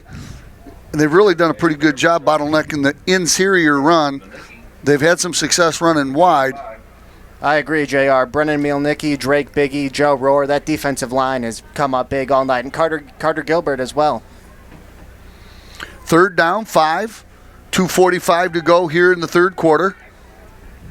Once again, we thank Oxford Community TV for bringing this broadcast to you, and the Oxford Athletic Department bringing it to you Facebook Live. 3rd and 5. Jasper Beeler in motion. Fake the handoff. He's being chased down. Fires the ball out there. The catch is good inside the 20. There's going to be a flag on the play. I think they're going to get pass interference even though he made the catch. He got there early. Pass complete to number 21. We'll see what the call is. He's well short of the first down. There's pink ones, there's yellow ones, there's all sorts of flags out there. It almost looked like it was after the play, so I don't know if they're getting a little chippy because it's getting late in the contest or not. Here we get our call from the Zebras. Pass interference. Defense. 15-yard penalty. Ooh, 15-yarder right there is a tough, well, it'd probably be half the distance to the goal. Yes, half the distance to the goal. Put it at about the 7.5. More importantly, it gives them a first down. About the 8-yard line. Yeah, it was First and goal for the Raiders. Rayshawn Matthews, a sophomore, made that catch, but I believe it was Valvo, number 2, definitely got there early, hit him in the back, and he held on to the football. 1st and 10, ball spotted. Looks like it's at the 10. I don't think they can get a first down. That's Whitehorn. Whitehorn caught in the backfield again. That's Wandry. Nice job by Wandry reading the play. I bet he's keying on number 22 now. Number 5, Kevin Wandry. Again, Wandry's been all over the field tonight. All over the field, having a great game, and knocks him back to 2nd and goal from the 15. So they're going to have 3 more shots at it, 15 yards to go. Well, after last week's game, Coach Line did want an angry team. We talked about that earlier, and certainly the defense is playing angry. They are doing a pretty good job holding this high-powered team to just 14 points so far. 2nd down, ball spotted on the 15. Loss of 5 in that last play. Burisma in the shotgun. looking to throw the ball, getting pressured a little bit, fires into the end zone, is picked up by the Wildcats. That's number 12, it looks like, or is that 42? That's 42. Tate Meir. Tate Meir. That was a big play. Again, the defense steps up. That's 3 times today the defense has stepped up and got the ball back for the offense. One of the few mistakes we've seen from Burisma tonight. It was a bad read, threw it right to Tate Meir. First interception of the season for Meir and the second of the season for Oxford. Well, he was getting pushed out of that pocket just a little bit. There wasn't a great deal of pressure, but just enough. Maybe he rushed that throw. So Meir stepped in and did a great job on the interception. All right, offense. The defense has helped you out all night. Let's make something happen here. Ball spotted on about the 14-yard line. Handoff Meir, but he's caught in the backfield again. Number 11 back there. The Wildcats just can't seem to get that running game going. Logan Kajobo on the tackle. But that's the 5th or 6th time that somebody's been in that backfield wrapping up Meir. Yeah, we talked about halftime adjustments. You could tell North Farmington made an adjustment at halftime because Oxford was running the football efficiently in the first half, and that has not been the case here in the first 11-plus minutes of the third quarter. Well, we're inside of 1 minute, 45 seconds here to go in the third quarter. While no score here in the third, 14-3 is the score. Raiders on top. Wildcats. Handoff. Counter play, number 42. Meir again. Runs hard. Gets the ball just shy of the 18-yard line. Looks like it's going to be spotted at the 18-yard line. 3rd down and 7. Again, running hard, but just not getting anywhere. That might be the final play of the third quarter, 14 seconds remaining. We'll see if they hurry up and run this third down play. No, doesn't look like they're going to. So I'll tell you, the Wildcats, they put themselves in a hole. Let's see what they got here in the fourth quarter. They certainly have the firepower with Meir and Brendan Moore to make it happen, especially when you got Brady Carpenter out there on the receiving. Then you got some athletes. So defense is doing their job, holding this team to 14 points for 3 quarters. So let's see what happens here in the fourth. Yeah, the running game struggled a bit there in the quarter. We've seen a lot of penetration from the Raiders, so I think it'd be wise for Oxford to go to the play action and the quick passing game. Try to get the ball to Brady Carpenter, Jack Keene, some of those athletes. Get them in space and let them run. Well, let's not forget some of the better plays. Trent Moore had a nice reception. Yeah, Trent's had a couple nice catches tonight. He's a big-bodied tight end. There's our cameraman Dan giving us some camera time. We appreciate everything Oxford Community TV does for our sports teams here at Oxford and for the leader, too. Thank you very much for the coverage that you give all of our sports teams. It's funny, in this electronic day and age, kids get a big kick out of seeing their name in the paper. That's right. The Oxford Leader, printed right here in Oxford, Michigan since April 15th, 1898, 122 years strong. Wow, that's almost as old as our fearless leader. Easy. Oh, sorry, Bill. Sorry, Bill. Yeah. Bill Service, our leader extraordinaire. Yeah, right. Again, want to say hi to all the guys out there having a viewing party, watching this live on Facebook Live.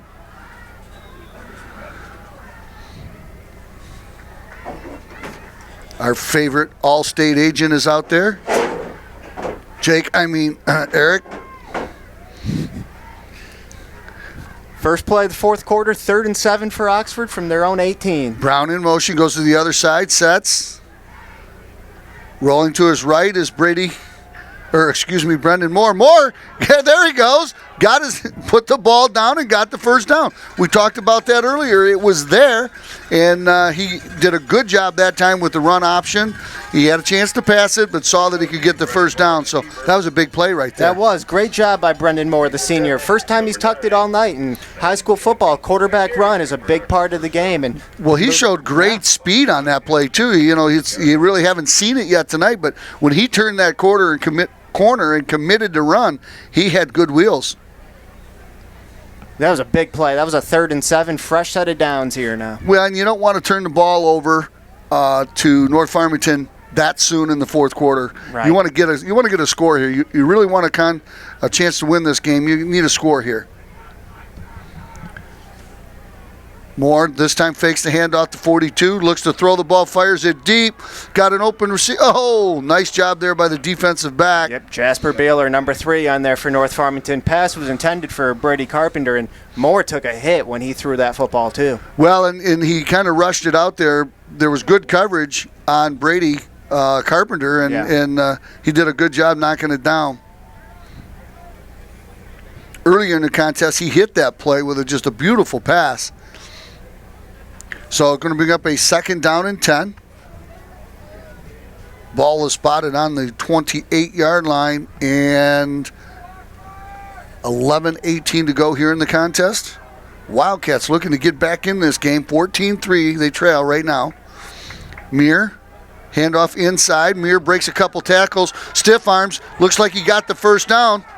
Nice job by Tate Muir. There wasn't a lot there, but Tate did a good job on his own and got the first down. That's another big first down on second down. Yeah, out to the 43-yard line. Gain of 15 for Tate Muir right there as we tick down to 11 minutes to play. Well, again, this is a big drive for the Wildcats. They want to get a score here to give themselves a chance going late into this game. Right, yeah, it's a 2-possession game right now. You need at least a field goal on this drive.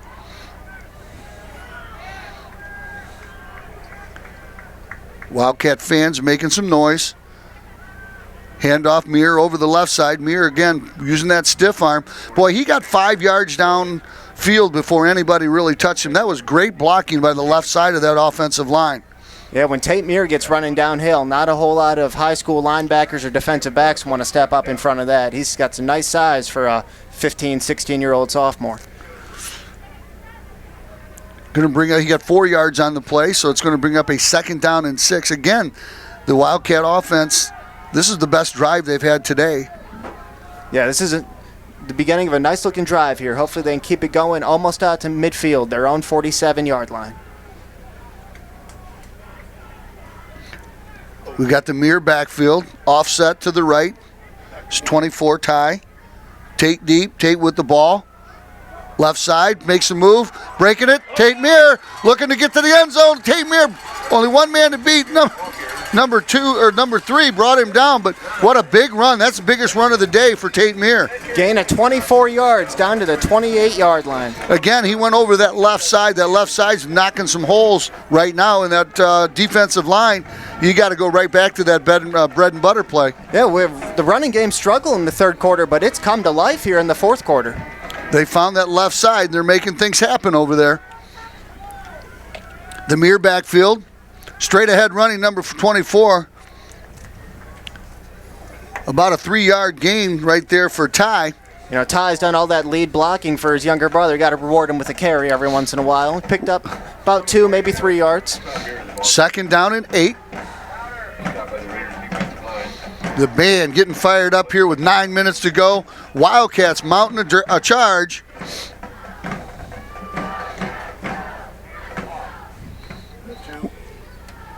North Farmington comes into the contest 2-2, but their 2 losses are 2 strong teams, as is the Wildcats. So we figured this would be a good ball game. Brendan Moore under center. Trent Brown in motion. Back to throw the ball. It's going deep. Oh, just overthrown. Ty Muir was wide open and just out of his reach. He's had Ty Muir in the end zone twice tonight and just missed him by a step both times. Yeah, I would think Ty would think he could catch that one if he had it again. That was right there. It was very close. Almost looked like a little interference in there. That defensive back might have got a hand on him. I wonder if Ty momentarily lost it, had a tough time picking it up, because you're right, he might have been able to lay out for it, but you know, you got to give Brendan Moore, at least he didn't underthrow it and put it in position where it could be intercepted. Absolutely. Ty Muir on the sideline now, kind of taking his helmet off, looks like maybe frustrated or banged up. Well, it looks like he's grabbing that calf too. He could have a little Charlie horse late in the game. Yeah, it looks. I think you're right, JR. Third down and 8. Handoff straight ahead. 42 runs into his own player and then is smothered by the North Farmington squad. So we'll see what Zach Line does here. This is a big call here. You want to come away with some points. We talked about that freshman kicker, Jay Cady, This would be a 42-yard field goal from here. Excuse me, 41-yard field goal, ball on the 14-yard line. 24-yard line. 24, yep. Actually, they got it marked at the 25, so yeah. So they're going to go for it here. Yep, keep Brendan Moore in the field. Well, you pretty much have to. 8 minutes to go left in the contest, and you need 2 scores, and one of them's got to be a big one, so you might as well try to get it now. 4th down and 8. Yep. Wildcats may have to use a timeout here. Tymier coming back in the game. Yeah, and a little bit on the late side, too, so they are going to have to use a timeout, or they're going to get a delay a game call. Yeah. Yep. So, again, I don't know that the coaches saw that Ty was struggling over there with a calf issue, but the long and short of it is a good call to get the timeout and not get the penalty. Yeah, you can't cost yourself 5 more yards right there, and 7:38 to play. Oxford down to 1 timeout now. Well, this has been their best offensive drive. I mean, they got the ball late in the third quarter, and they've held it a long time here in the fourth. So Yeah. you certainly want to come away with some points for sure. It's 4th down and 8. Ball's going to be spotted at the 25. They've got to get it down to the 18-yard line. Chilly night here. It's down in the mid to low 40s, but the crowd is making a lot of noise. The cheerleaders are doing a great job.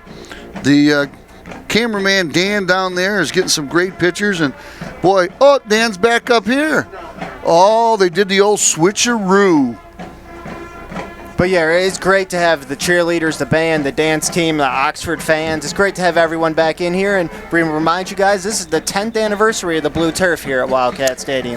We kind of were talking about that has been close. And boy, what a, the Line family, when that turf was, the debut of the turf was the coming out of Prescott Line. Prescott Line. Prescott had a game for the ages against the rival Lake Orion, and to kick this stadium and this field off. Went on to win Mr. Football that year.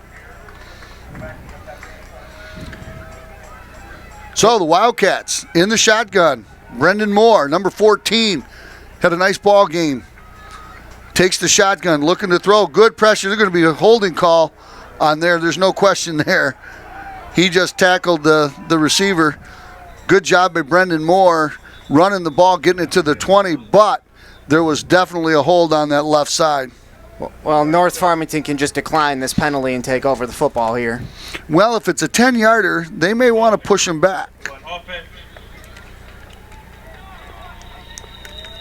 But with that offense, I would take it, and they do. They declined it. 7:29 to play. North Farmington will take over the football. So Oxford Community TV bringing you this contest, and it's on our viewing station. You can catch it on, YouTube? Facebook, YouTube, channel 191. 99 AT&T. 99 if you're on the ATT network. And you would think, JR, with North Farmington here and Oxford only having 1 timeout, 7:29 to play, a run-heavy offense worked this clock. Absolutely, and they've done a good job running the ball. Oh, nice tackle right there. Let me get that number, because that was a good tackle. I believe that was number 50, 55. Well, that's our punter. Nice job. Carter Gilbert with a great tackle. The senior, Carter Gilbert. Not every day you see a player handle defensive lineman and punting duties, but Carter Gilbert does it.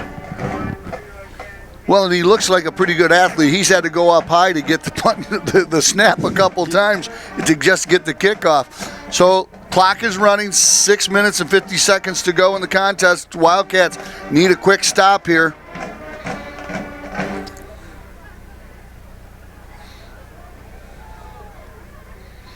Burisma under center.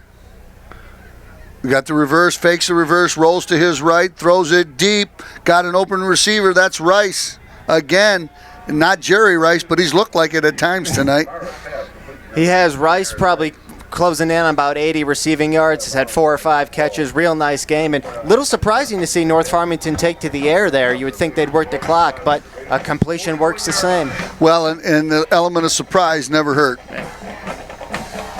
And that's showing that defense a little respect, too, because they've struggled running the ball in the second half. Now, earlier in the contest, they kind of ran at will for a while, But the Wildcats did a good job making adjustments and slowing that running game down. Burisma back under center, I formation.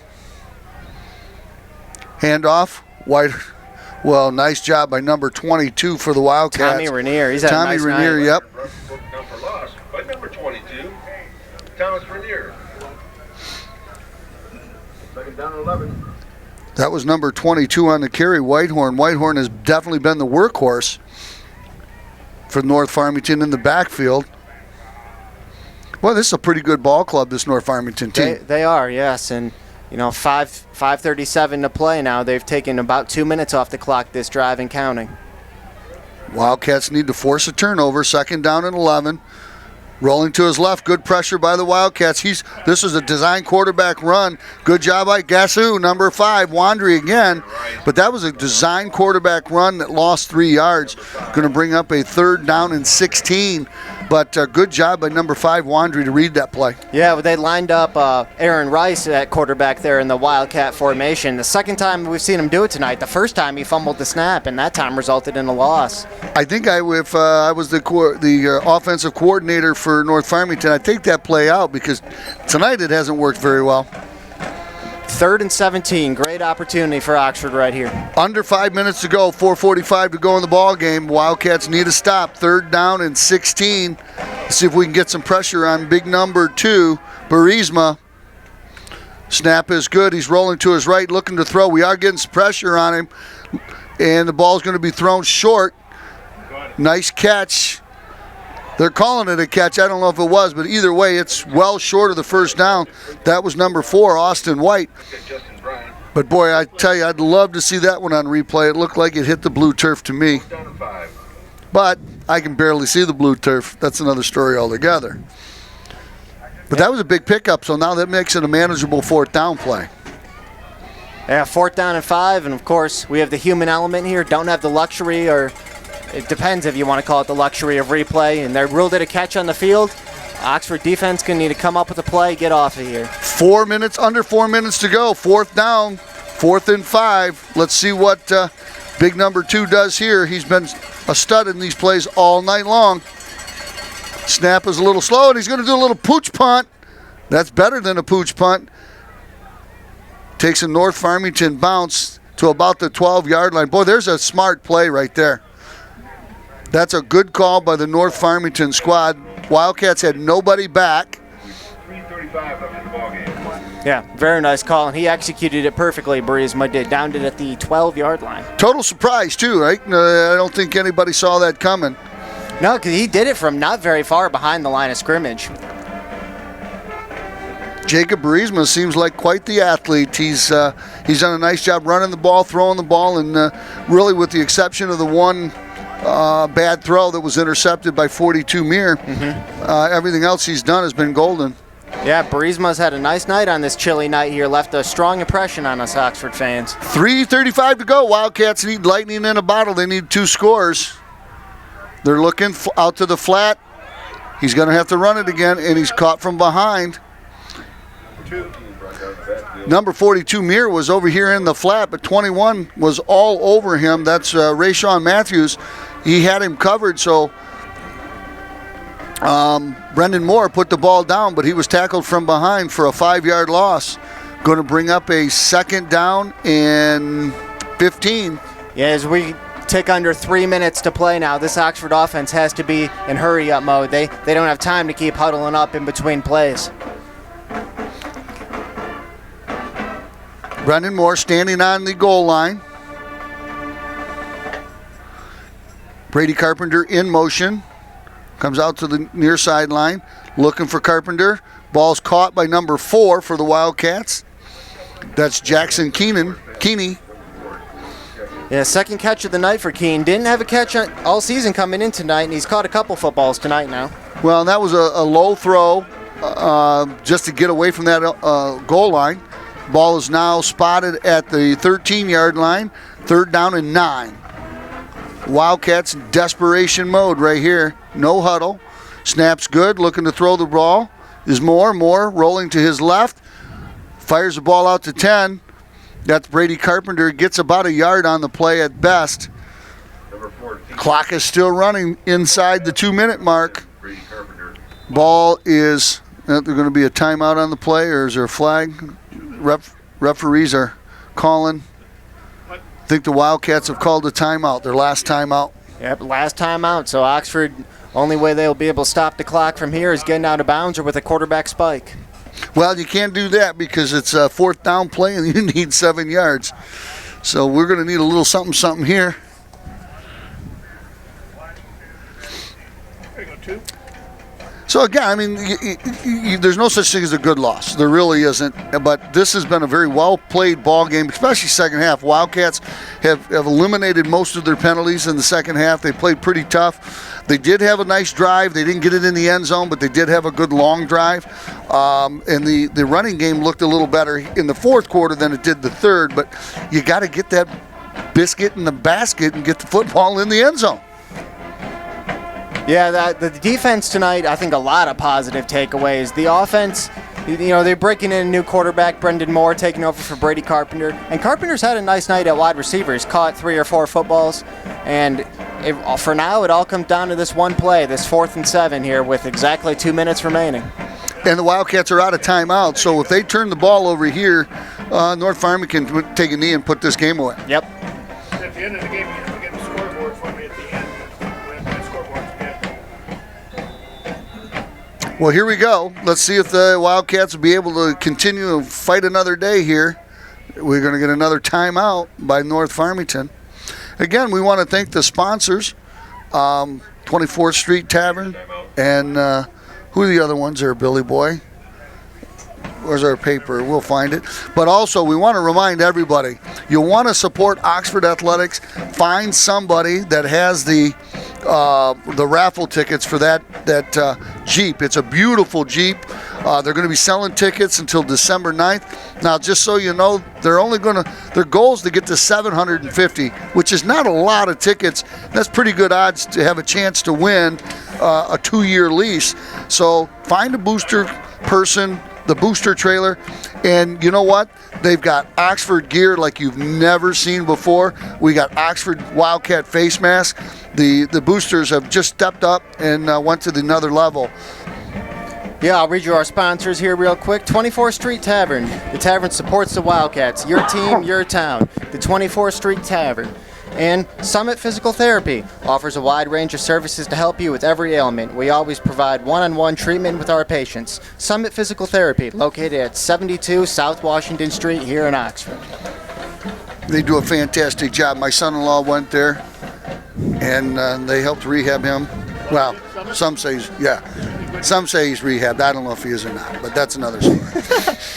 He's probably listening. 2 minutes to go here in the contest. This is your ball game right here. Wildcats need to get 6 yards, 7 yards, or they can put it in the books. Looking to throw the ball. Nice catch. That is number 10, Carpenter. Carpenter turns it upfield over the 30-yard line. First down. Wildcats live to fight another day. Live to fight another down, and we were just talking about it. Brady Carpenter, he's made the transition from quarterback to wide receiver seamlessly. That's at least his 4th catch, possibly his 5th one. He came from all the way to the other side of the field, and, hats off to Brendan Moore. Patience, waited for him to get there. He was wide open, hit him in stride, and he turned that ball upfield for a first down on 4th down. Get your athletes in space with those crossing routes. See if the linebacker can keep up with Brady Carpenter. With Carpenter's speed, I like his odds of pulling away. Yeah. 150 to go in the shotgun. Got an open receiver. That's Brown. Trent Brown with a nice catch out of bounds, stopping the clock at the 42, 43-yard line. Another 8-yard gain for the Wildcats. Good catch by Brownie. They ruled Trent Brown was tackled inbounds. They're keeping the clock running here. Now they're going to stop at 134. Boy. Yeah, about 5-6 seconds came off the clock there. Yeah, I don't know if they're got Sparty Bob up here running the clock or not. Snap's good. Looking to fire the ball again. It's Brown. Back-to-back catches for the senior Trent Brown. Oh, they're saying he's in. Now they're saying stop the clock because it is a first down. Boy, we sure have some. There was some sloppy refereeing earlier today that helped us because North Farmington ended up with a penalty in it, but they don't seem to have their communications going well here. 1:29 to go in the contest. Wildcats on the move. Ball near midfield. Firing the ball out there is Carpenter again. Nice catch. Great tackle there by number 22. It was Whitehorn. Whitehorn looks like he's shaking up on the play a little bit. But Wildcats get to the line of scrimmage quickly. 1:14 to play. Snap is good. Penalty on the play. Typically, it's looks like it might be offsides the way they're pointing. Let's see what the... That's a break for the Wildcats. Stops the clock and gives us a couple more yards. So good job for the Wildcats there. 1:08 to go in the ball game. Again, Wildcats trail 14-3, but that gives them a chance to work this 2-minute offense, and that's great experience for number 14, Brendan Moore. Yeah, trailing 14-3 with 1:08 to play. We don't have a great idea about Moore's arm strength, but you think you might have to take a shot at the end zone, either this play or the next play, just because you're going to run out of time here. Well, good job getting rid of the football. I think they had a receiver. No, they didn't have a receiver in the area. It can be so they're going to intentional grounding, loss of down and yardage. But he had no choice. He was just being it was that or corralled. A sack. Yeah, he was just getting corralled.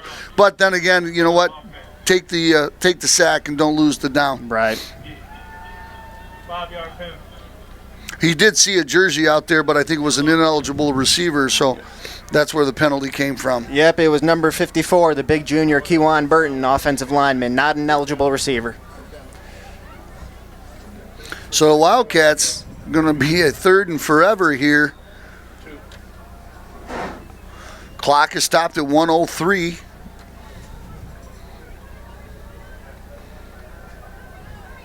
Snap is solid. Looking, throwing the ball, a little overthrown. Number 4 went up, tried to make a great catch. Would have been a great check. Again, that's Keeney. It's going to be 4th and 20 now. 57 seconds to go in the game. Now, this is the first game we've had where we've had a little better than no attendance because of the COVID situation. The band's here. Cheerleaders are all here, so it feels like the boys of fall. And again, I believe next week is the homecoming game. Yeah, Alana Weber and Kelly Westbrook, co-coaches, do a great job with the cheerleaders. Nice to have them here. All right, Oxford, 4th and 20. It all comes down to this.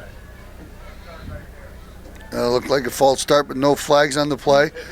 Good throw. Hit Carpenter a little bit behind him. Would have been short of the first down anyway. Yeah, he'd have been short. So the Wildcats have turned the ball over on downs, but the Raiders are going to probably take a knee here and run this clock out. Yep, Oxford doesn't have any timeouts. It's unlikely they would take them anyway if they did. 51 seconds remaining. 2 kneel downs by Burisma should do it. Well, the stat line, the Wildcats offense is going to have some decent numbers, but the big stat line is they didn't get it in the end zone. They did move the ball a little bit at times, but just too many mistakes at key times, some really costly penalties. And, they didn't turn the ball over, but, that inexperience at quarterback might have cost them a little bit tonight. Right, I think choppy is my word for it. I mean, we saw a few play stretches where they had some rhythm, but never rhythm that lasted an entire drive. It'd always be, a sack or a penalty, something that set them back. So it was a choppy offense. Defensively, I think you got to be very pleased with the showing. Matt Call and Ryan Clark, co-coordinators, and holding this offense to 14 points, that matches their season low. Yeah, absolutely. And this was a high-powered offense, and you could see that quarterback, number 2, Jacob Burisma, however it's pronounced, that's how we've been calling it all night. He has certainly shown that he is a talent, and I'm sure he's going to play at the next level, maybe D2, maybe D1, I don't know, but he certainly has some talent and some arm strength. And there's the final kneel down from Burisma, and that will do it. 14-3 the final. Well, ladies and gentlemen, We want to once again thanks Oxford Community TV for bringing this contest to you, and the athletic department at Oxford. You know, tonight was a tough ball game. We expected it to be a tough ball game. The defense played well. We just couldn't get the offense rolling. Right. The defense played well. Oxford falls to 2-3 with the loss now. They'll have one more game, chance to finish regular season 500. And we got the playoffs yet too, because everybody makes the playoffs. So we got at least 2 more games. So let's get 2 more victories and see how far we can go in the playoffs. Once again, Oxford Community TV, all of our sponsors, thank you very much. We'll see you next week.